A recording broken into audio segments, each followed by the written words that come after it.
Focus का नशा। ये वो नशा है जो अगर किसी को हो गया ना तो एक दिन उसे वो सब हासिल हो जाएगा जो उसे चाहिए। ठीक इस लड़के अरुण कुमार की तरह। दोस्तों, इस लड़के के बारे में जब आप सुनोगे ना तो आपके रोंगटे खड़े हो जाएंगे एंड आप ये भी सीख जाएंगे कि फोकस कैसे किया जाता है। एक 14 साल का लड़का साइकिल की दुकान पर चैन ठीक करता तो कभी पंचर ठीक करता। 2-2 रुपए कमाने के लिए घंटों तक उस साइकिल के गैराज पर काम करता। किसी एक को भी 1% की भी उम्मीद नहीं थी कि उस लड़के के जीवन में कभी कुछ बदलेगा, सिवाय खुद उस लड़के के। हर कोई जब उस गैराज में अपनी साइकिल रिपेयर कराने आता तो कई दफा उस लड़के से बड़ी बदतमीजी से पेश आया करता। उसको बच्चा समझकर कुछ हरामी लोग उसके पैसे भी काट लिया करते, जिस वजह से वो मालिक की गाली खाता वो अलग से। लेकिन मजबूरी थी वो 2 वक्त का खाना, इसलिए उसे काम तो करना ही पड़ता था। एक दिन की बात है जब लाल बत्ती में कोई बहुत बड़ा अधिकारी वहाँ आया हुआ था जब वो लड़का काम करता था। दरअसल वो एक स्कूल के उद्घाटन के विषय में आए थे। उस लड़के को कुछ नहीं पता था कि यह अधिकारी कौन है, कहाँ से आए हैं, इनका क्या लेना देना है और ये क्यों आए हैं। बस एक चीज जो वो बहुत अच्छे से गौर कर रहा था वो था कि लोग उसकी बड़ी इज्जत कर रहे थे। कोई उसके सामने ज्यादा बोल नहीं रहा था, बल्कि सब उसको सरसर करके बात कर रहे थे।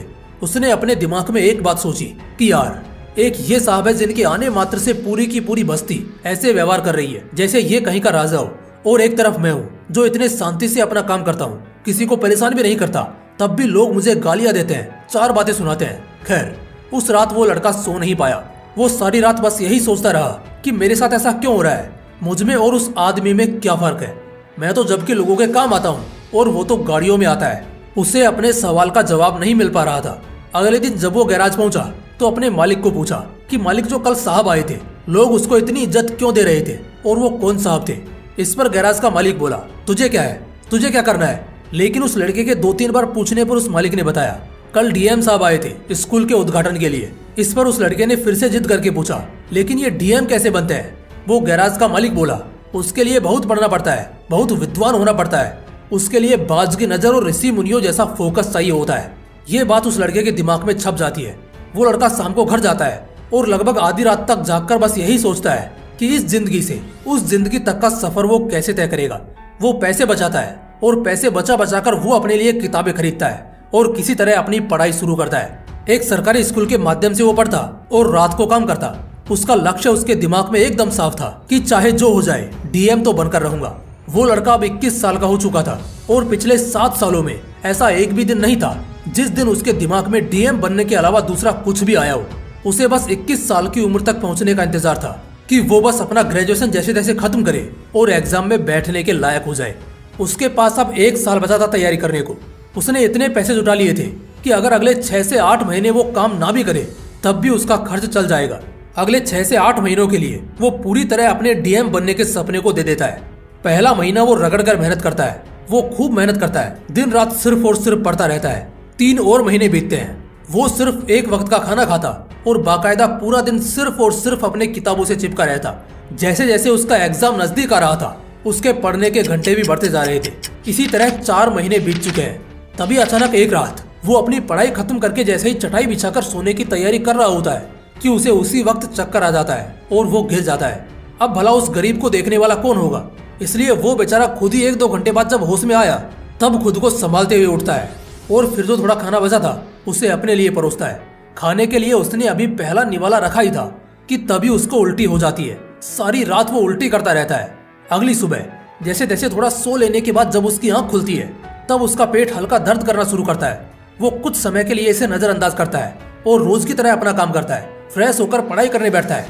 पेट दर्द अब भी कर ही रहा था तो वो बाहर जाकर कुछ दवाई ले आता है और कुछ खाकर पढ़ाई शुरू करता है। दिन के 6 से 7 घंटे लगातार पढ़ने के बाद अब कहीं जाकर उसको थोड़ा सा चैन मिलता है और शाम को वो थोड़ा टहलने के लिए निकल जाता है। धीरे धीरे करके वक्त गुजरा।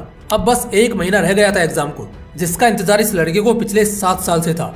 तभी अचानक एक दिन फिर से इसका पेट दर्द करना शुरू कर देता है। इस बार इसका पेट इतना दर्द करता है कि वो अब सहने लायक नहीं था। उसे मजबूरन डॉक्टर के पास जाना ही पड़ता है। वो डॉक्टर के पास जाता है और चेकअप के बाद उसे पता चलता है कि उसे किडनी स्टोन है, उसके पेट में पथरी है। ये सुनकर उसे झटका लगता है। डॉक्टर ने कहा कि या तो ऑपरेशन करा लो या फिर दवाई लो, शायद गल जाए, मगर ये दर्द बहुत देगा अगर ऑपरेशन नहीं कराया तो। वो मन ही मन सोचने लगा कि अब ऑपरेशन का खर्चा कहाँ से लाऊंगा। कुछ पैसे बचाए हैं जो अगर इसी में लगा दिए तो अगले 1 महीने खाऊंगा क्या और एग्जाम कैसे निकालूंगा। बस इन्हीं सब बातों को दिमाग में रखकर वो अपने घर लौटता है। वो बस भगवान से इतनी दुआ करता है कि बस कम से कम 1 महीने तक उसे कोई दिक्कत ना हो ताकि वो अपनी पढ़ाई अच्छे से कर सके। लेकिन भगवान ने उसके लिए कुछ और ही सोच रखा था। अब उसके साथ थोड़ा अजीब होने लगा। रोज तो नहीं, लेकिन अक्सर 1-2 दिन में उसे दर्द होता ही था, और ये दर्द तब ज्यादा होता जब वो कुछ भी खाना खाता था। अब जाहिर सी बात है, वो खाना कैसे छोड़ सकता है। खैर, उसने पहले के महीनों में जमकर पढ़ाई की थी, इसलिए अभी बस उसे रिवीजन ही करना था। वो पढ़ता रहा और पढ़ाई के साथ साथ वो उस दर्द को भी सहता रहा। लगभग 7 दिन में उसकी परीक्षा थी और आखिरकार उसने अपनी सारी पढ़ाई कर ही ली थी। अब वक्त आ चुका था उसे अपनी जिंदगी की सबसे बड़ी परीक्षा देने का। आखिरी दिनों में तो मकान मालिक तक ने उसे घर से निकाल दिया था, क्योंकि उससे घर का किराया नहीं दिया जा रहा था। अब क्या करे बेचारा, सारे पैसे खत्म हो चुके थे। तो इस बीच वो अपने एक दोस्त के घर पर रहता है, लेकिन एग्जाम से एक रात पहले अचानक बिजली चली जाती है। अब कल दोपहर को उसे परीक्षा में बैठना है। अब अगर वो आज बिना पढ़े सो गया तो हो सकता है उसके इतने सालों की मेहनत पर ये अकेला दिन भारी पड़ जाए। इसलिए वो उस रात सड़क के बीचों बीच स्ट्रीट लाइट्स की रोशनी में बैठकर पढ़ता है। गाड़ियां एक के बाद एक गुजर रही थी, लेकिन उसका फोकस सिर्फ और सिर्फ उसके किताब पर था। वो सिर्फ और सिर्फ पढ़ता रहा। नींद आ गई तो रात को फुटपाथ पर ही सो गया। अगले सुबह दोस्त के घर गया, जहां वो कुछ दिनों की मोहलत मांगकर रह रहा था। फ्रेश हुआ और नाश्ता करके सीधा एग्जामिनेशन सेंटर पहुंचा। वहां स्टूडेंट्स की भीड़ देखकर उसे थोड़ी घबराहट महसूस हुई, लेकिन फाइनली वो शुभ घड़ी आई गई जिसका उसे सालों से इंतजार था। वो एग्जाम में बैठा। प्रीलिम्स उसका निकल चुका था और वो मेंस के पहले पेपर में बैठा था। आज पहला पेपर उसका बहुत अच्छा गया। उसे आज क्वेश्चन पेपर देखकर डर नहीं लग रहा था दूसरे कैंडिडेट्स की तरह, बल्कि उसको तो मजा आ रहा था। वो बड़े आराम से आज अपना पहला पेपर खत्म कर लेता है और शाम को बड़े आराम से बैठकर इस बारे में सोच रहा होता है। ये सब उसके वनवास का नतीजा था। उसे बस सिर्फ 2 बातों का डर था। पहला कि जिस तरह आज का उसका पेपर गया, उसी तरह उसके सारे पेपर्स जाने चाहिए, और जो उसको किडनी स्टोन की तकलीफ है उससे बस उसे कुछ दिनों की राहत मिल जाए, एटलीस्ट एग्जाम तक। उसके सभी पेपर्स बहुत अच्छे जाने लगते हैं। बस एक आखिरी पेपर रह गया था। उस आखिरी पेपर से पहले तक उसकी सारी तैयारी हो चुकी थी और वो खुद को इस साल का डीएम बनते भी देख रहा था। लेकिन तभी बस सुबह सुबह जब वो उठता है तो उसके पेट में हल्का दर्द शुरू हो जाता है। वो हल्का गुनगुना पानी पीता है, मगर इससे भी उसे कोई राहत नहीं मिलती। किसी तरह वो एग्जाम सेंटर पहुंचता है। तब तक दर्द बढ़ चुका होता है। जैसे तैसे करके वो एग्जाम देता है। एग्जाम के आधे के बाद दर्द इतना ज्यादा बढ़ चुका था कि अब उससे सीधा बैठा तक नहीं जा रहा था। इन्विजिलेटर भी आकर उसको पूछता है कि क्या उसे कोई दिक्कत है, और अगर है तो वो बाहर जा सकता है। लेकिन वो लड़का मना कर देता है।